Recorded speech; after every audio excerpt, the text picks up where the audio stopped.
Hello, कैसे हैं सब। ईश्वर से प्रार्थना करती हूँ सभी राजी खुशी से होंगे। मैं अपनी सारी फ्रेंड यूट्यूब फैमिली का दिल से स्वागत करती हूँ। नानी के पकवान में मैं आज आप लोग के लिए खास चीज़ लेकर आई हूँ। जो हम कुछ भी बनाते हैं, कोई मिठाई बनाते हैं, कोई गुजिया बनाते हैं, हर चीज़ में हमें उसकी ज़रूरत पड़ती है।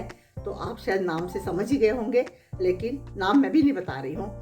हम बनाएंगे, उसके बाद हम अंदाज़ा लगाएंगे कि मैं क्या बना रही हूँ। चलो चलते हैं किचन की तरफ। ये आज की हमारी रेसिपी मूंगफली पर है। मूंगफली से हम एक ऐसी स्पेशल चीज़ बनाएंगे जो पूरी सर्दियों में हमारे बहुत काम आएगी।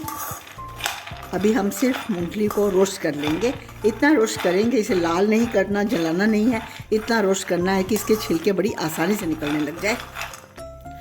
हल्की धीमी आंच पर हम इसे इस तरह से हिलाते चले जाएंगे। बीच में थोड़ी हम तेज़ आंच भी करेंगे, लेकिन इतनी तेज़ नहीं करना कि मूंगफली जल जाए। अब हमारी मूंगफली भी अच्छे से भुनी जा चुकी है। हम हल्के हल्के हाथों से इस तरह से दबाएंगे, ज़्यादा हमें दबाने की ज़रूरत नहीं है। उसी में हम इसके सारे छिलके उतरते चले जाएंगे। इससे हमने इस तरह से करके एक एक बार ऐसे ऐसे करना है, तो छिलके एक साइड में होते जाएंगे, मूंगफली एक साइड में रह जाएगी। ये वाली छन्नी से छिलकों के साथ साथ अक्सर मूंगफली भी निकलने लग जाती है। ये तरीके से आपकी मूंगफली बाहर नहीं आएगी और छिलके एक साइड में होते चले जाएंगे। इस तरह से हम हल्का सा, हो सकता है किचन गंदा भी हो, थोड़ा झाड़ना भी पड़ता है, तो इस बात को बेफिक्र होकर हमें करना पड़ेगा कि चलो बाद में किचन की भी थोड़ी सफाई करनी ही पड़ेगी। ये देखिए, इस तरह से हम ये सारी मूंगफली अलग करते जाएंगे, छिलके और मूंगफली को अलग करते जाएंगे। मैं क्या बना रही हूँ अभी आपको मैं बताती हूँ।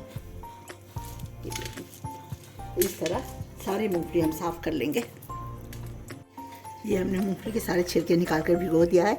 बीच में एक पीस हमने इस तरह से नारियल का डाल दिया है। अगर आपके पास नारियल है तो आप डालिए, नहीं है तो कोई फ़र्क नहीं पड़ता। अब इसे हम इसी तरह से 10 घंटे के लिए भीगा छोड़ देंगे।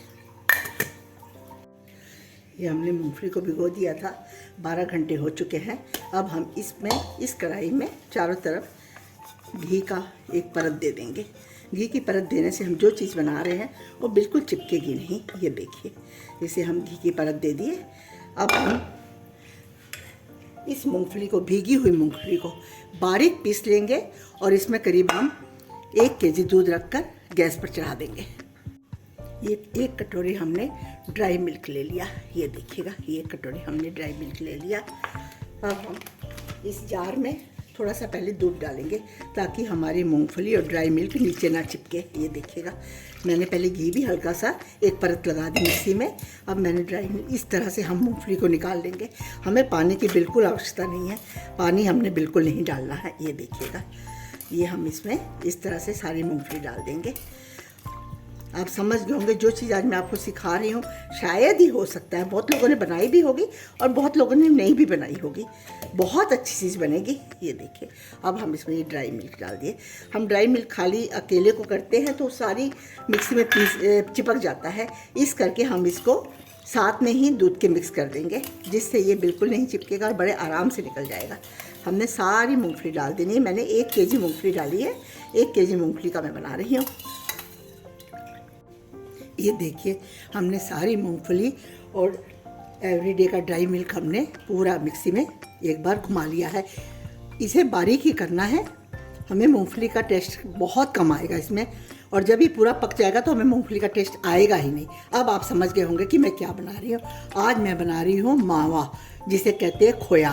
क्योंकि मैं अक्सर देखी हूँ दिवाली में हमें सर्दियों के सीज़न में मावा की बहुत आवश्यकता होती है, और हम मार्केट में जब जाते हैं हमें मिलता नहीं है। अगर मिलता भी है तो पुराना सा पड़ा होता है। तो मैंने सोचा क्यों ना मैं घर पर बनाऊं। मैं ये पूरी सर्दी में मेरे काम आएगा। मैंने बनाकर स्टोर कर देना है। आधा मैंने फ्रीज़र में रखना है, आधा मैंने नीचे रखना है। तो ये आप पहचान नहीं पाओगे। ये यकीन मानिए, जब आप बनाओगे तो आप इसको पहचान नहीं पाओगे कि ये मार्केट का मावा है या आपने घर पर बनाया है। बहुत अच्छा बनता है, एकदम फ्रेश होता है, बहुत टेस्टी होता है। ढेर सारी मिठाइयाँ भी इसकी हम बना सकते हैं। जो चाहे, जो जिसमें भी हमें मावा की आवश्यकता है उसमें हम इसे यूज़ कर सकते हैं। चलो हम चलते हैं कढ़ाई की तरफ। ये दूध हमारा बॉईल हो चुका है।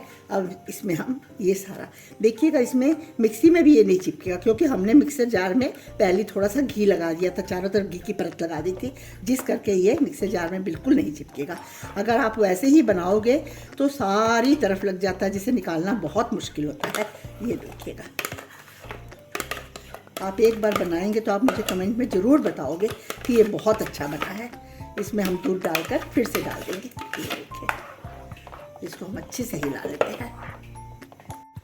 इसको बनाने के बाद मैं कौन कौन सी मिठाइयों पे, कौन कौन सी केक पे, कहाँ कहाँ मैं इसको यूज़ करूँगी, मैं आपको सब कुछ साथ साथ बताती चली जाऊँगी, क्योंकि ये मैंने अभी बनाकर रखना है। उसके बाद फिर मेरा मिठाइयों का सिलसिला शुरू हो जाएगा। जो भी सर्दियों में चीज़ें बनती है वो सारी चीज़ें मैं बनानी शुरू कर दूँगी, जिसमें मुझे इसकी बार बार आवश्यकता पड़ेगी। इसलिए मैं इसे बनाकर करीब 15-20 दिन के लिए स्टोर कर दूँगी और जब जब ज़रूरत पड़ेगी इसका इस्तेमाल करती चली जाऊँगी। बीच बीच में हमने इसको इस तरह से करछी से हिलाते चले जाना है। ज़्यादा देर गैस फुल नहीं करना, थोड़ी देर हम पास में खड़े हैं तो कर दिए, बाकी उसको हमेशा धीमी आंच पर ही साथ साथ करना है। हमेशा ध्यान देना पड़ेगा क्योंकि इतनी अच्छी चीज़ हम बना रहे हैं, इतनी अच्छी चीज़ बना रहे हैं और इतना वक्त लगता है मूंगफली वगैरह छिलने में, तो इसे हम थोड़ी सी तसल्ली के साथ बनाए तो बहुत अच्छी बनेगी और बहुत दिन हम इसका इस्तेमाल करेंगे। जो भाग दौड़ हो जाती है, मिठाई बनानी है, पेड़े बनाने हैं, बर्फ़ी बनानी है, वो सारी हमारी भाग दौड़ ये मावा ख़त्म कर देगा। घर पे बना पड़ा है, हमें ये टेंशन ही नहीं है कि हम ये बना रहे हैं, हमें मावा की आवश्यकता होगी तो हम कहाँ जाएंगे। इसलिए इसे बड़े प्यार से और बहुत तसल्ली से हम बनाएंगे और बहुत अच्छा बनेगा।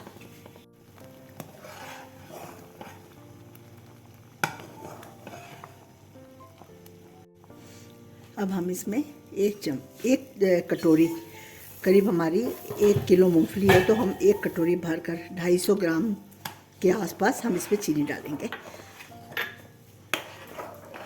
ये देखिए, क्योंकि हम अभी ही चीनी डाल दो या मिश्री आप पीस कर डाल दीजिए, जैसे आपकी इच्छा है आप कर लीजिए। मैंने इसमें चीनी ही डाली है क्योंकि चीनी पानी छोड़ देती है थोड़ी सी, इसलिए हम पहले ही डाल देंगे तो साथ के साथ पानी सूखता चला जाएगा। ये देखिए कितना गाढ़ा हो चुका है हमारा मावा। अभी भी इसने गाढ़ा होना है, पूरा कढ़ाई को छोड़ देगा। जिस तरह मार्केट का मावा लाते हैं और कढ़ाई को छोड़ता है ना, बिल्कुल उसी तरह कढ़ाई को छोड़ देगा। अगर छींटे पड़ते हैं तो आप बीच में इस तरह से ढक्कन आधा करके बीच बीच में करछी मारते रहिए ताकि छींटे आपके ऊपर नहीं पड़ेंगे। बहुत अच्छा बनता है और हर जगह आपकी हर मिठाई में काम आएगा, हर तरह की मिठाई में काम आएगा। बस एक ध्यान देना है, जब आप मूंगफली को पीसते हो तो मूंगफली बहुत दरदरी नहीं रहनी चाहिए। थोड़ा बहुत दरदरापन चलेगा पर बहुत ज़्यादा उसको मोटा नहीं पीसना, उसको बारीक करना है, हल्का फुल्का दानेदार चल जाएगा पर बहुत ज़्यादा दानेदार ना हो। ये हमारा मावा बनकर तैयार हो चुका है। देखिए कितना अच्छा मावा बना है। इसकी निशानी यही है, ये कढ़ाई को छोड़ रहा है। अगर पूरा कढ़ाई से चिपका है तो अभी ये तैयार नहीं हुआ। अगर हमने थोड़ा और भी गाढ़ा करना है तो बिल्कुल अब हमें ध्यान देना पड़ेगा। ये टाइम पे बहुत ध्यान देना पड़ता है। वैसे हमें ज़रूरत नहीं है, ये ठंडा हो जाएगा तो और गाढ़ा हो जाएगा। फिर हम इसे आधा मैं फ्रीज़र में रख दूँगी, आधा मैं फ्रिज में रख दूँगी, क्योंकि मुझे कुछ दिनों के बाद ज़्यादा चाहिए, अभी थोड़ा चाहिए। तो आप इस तरह मावा बनाइए, घर पे स्टोर कीजिए। जब जब ज़रूरत है आपको मिठाइयों में तो आप इसे निकाल कर इस्तेमाल कीजिए, बहुत अच्छा बनता है। अभी मैं आपको ठंडा होने के बाद दिखाती हूँ। ये करीब हमारा 1.5 kg 2 kg मावा बना है, जो मार्केट के हिसाब से करीब 1000 रुपये का मावा है और घर में हमारा ये 150 के आसपास बना हुआ है। मूंगफली हमने 1 kg ली है और बाकी हमने 1 kg दूध लिया है। चीनी हमने इसमें बहुत कम डाली है क्योंकि जो भी मिठाई बनाते हैं उसमें हमने मीठा डालना ही होता है, इसलिए इसमें ज़्यादा मीठे की ज़रूरत नहीं पड़ी है। अब हम इसे ठंडा होने देते हैं। ये मावा हमारा बनकर तैयार हो चुका है। इसे हम इस तरह से, ठंडा भी हो चुका है, अब हम इसे इस तरह से डिब्बों में डाल देंगे। मैं 2 डिब्बे तैयार करूँगी, एक मैं फ्रीज़र में रख दूँगी, एक मैं फ्रिज में रख दूँगी। ये देखिएगा, जब भी ज़रूरत पड़ेगी, मुझे बहुत ज़रूरत पड़ेगी, अभी मुझे इसकी बहुत ज़रूरत है, इसलिए मैंने ये बनाया है। ये देखिए, बिल्कुल मार्केट से, बल्कि मार्केट से भी अच्छा बनता है। मार्केट से भी अच्छा बनता है, ऐसी बात नहीं है कि मार्केट जैसा बनता है। ये देखिए, ये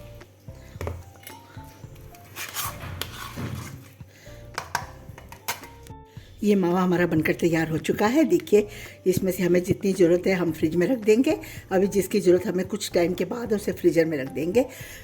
तो आप मुझे बताइएगा कि आपको मेरे मावा या खोया कह लो, इसकी रेसिपी कैसी लगी है। अगर अच्छी लगी है तो प्लीज़ लाइक कीजिएगा, फर्स्ट बार देख रहे तो सब्सक्राइब कीजिएगा और ज़्यादा से ज़्यादा लोगों में शेयर कीजिएगा ताकि ये जानकारी सब तक पहुंच सके। ऐसा नहीं है कि किसी को जानकारी नहीं है, बहुतों को जानकारी होगी, पर अपना अपना बनाने का तरीका कुछ अलग होता है। तो मेरे तरीके की ये रेसिपी सब तक पहुंचे, तब तक के लिए मैं आपसे आज्ञा चाहती हूँ। अगली रेसिपी में मैं आपसे बहुत जल्दी फिर से मिलती हूँ मिठाइयों के साथ में। तब तक के लिए मुझे आज्ञा दीजिए। थैंक यू, धन्यवाद।